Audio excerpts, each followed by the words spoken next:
সবাই নদী দখল করছে, তাই আমিও করেছি। এমনই জবাব নদীর বুকে খাল কেটে পাকা নির্মাণ তৈরির চেষ্টা করা এক ব্যবসায়ীর।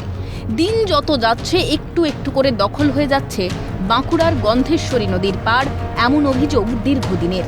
তারপরে উদাসীন পুরসভা ও স্থানীয় কর্তৃপক্ষ।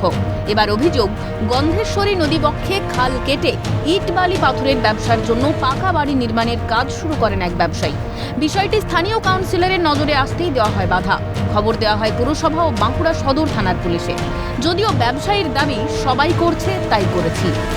আমার কাছে কোনো পারমিশন নাই, সবাই রাস্তার ধারে ব্যবসা করছে, ওই জন্য আমি ব্যবসা করার জন্য ইট বালি পাথরের ব্যবসা করব, এই জন্য এই জায়গাটা ইয়া করছি। হ্যাঁ, এই তো সতীঘাটে সিনা লজের কাছে। না, নদীর মধ্যে করছি না তো, এইখানে তো ইট বালি পাথরের ব্যবসা করছি। না, আমার জায়গা কেন হবে? পিডব্লিউডির জায়গা, নাহলে মিউনিসিপ্যালিটির জায়গা হবে। আর কি হবে? না, নদীর ভেতরে ওটা আমি করি না, ওটা তো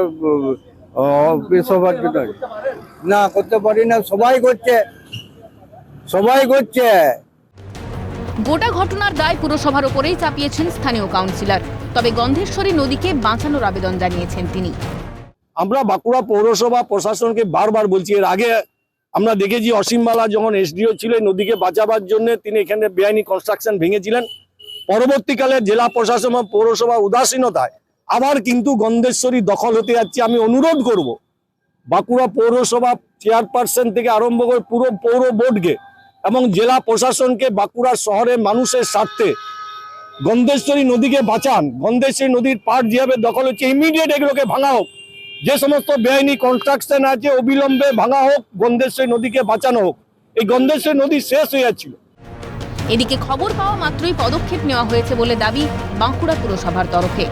এলাকা থেকে ফোন করে যেখানে বেআইনিভাবে রোডের সাইডে একটা পাকা কনস্ট্রাকশন হচ্ছে, তার সাথে আমরা খবর পাওয়ার সাথে সাথেই আমাদের ইঞ্জিনিয়ারকে পাঠিয়েছিলাম। তা সত্ত্বেও তারা কথা শোনেনি। আমরা চেয়ারম্যান পুলিশকে ফোন করে পুলিশ গিয়ে আমাদের ইঞ্জিনিয়ার গিয়ে সে তার কাজ বন্ধ করে দিয়ে আসে। বিষয়টি নিয়ে সরব বিজেপি, অভিযোগের নিশানায় শাসক দল। এই প্রত্যেক জায়গায় তৃণমূল কংগ্রেসের জমি মাফিয়ারা প্রত্যক্ষভাবে যুক্ত থাকে। গন্ধেশ্বরী নদীর উপর বারবার এই ধরনের জমি মাফিয়াদের বিভিন্ন সময় তারা জমি দখল করার চেষ্টা করেছে। এই ক্ষেত্রেও এই যে গন্ধেশ্বরী নদীর উপরে জবরদখলের চেষ্টা, কনস্ট্রাকশন করার চেষ্টা, প্রশাসন রয়েছে, পৌরসভা রয়েছে, তাদের নাকের ডগায় একমাত্র শাসক দলের সমর্থন ছাড়া কখনোই সম্ভব নয়। প্রশাসনের নাকের ডগায় বেহাত হয়ে যাচ্ছে নদীর তীর। নদীর বুকে রমরমিয়ে চলছে নির্মাণ ব্যবসা সবই। বহুদিনের অভিযোগের পরেও কেন এতটা নিস্পৃহ প্রশাসন? কেনই বা কেউ জোর দিয়ে বলতে পারছেন সবাই করেছে তাই আমিও করছি? এই সবাই কারা, তা কি রাজ্য প্রশাসনের অজানা?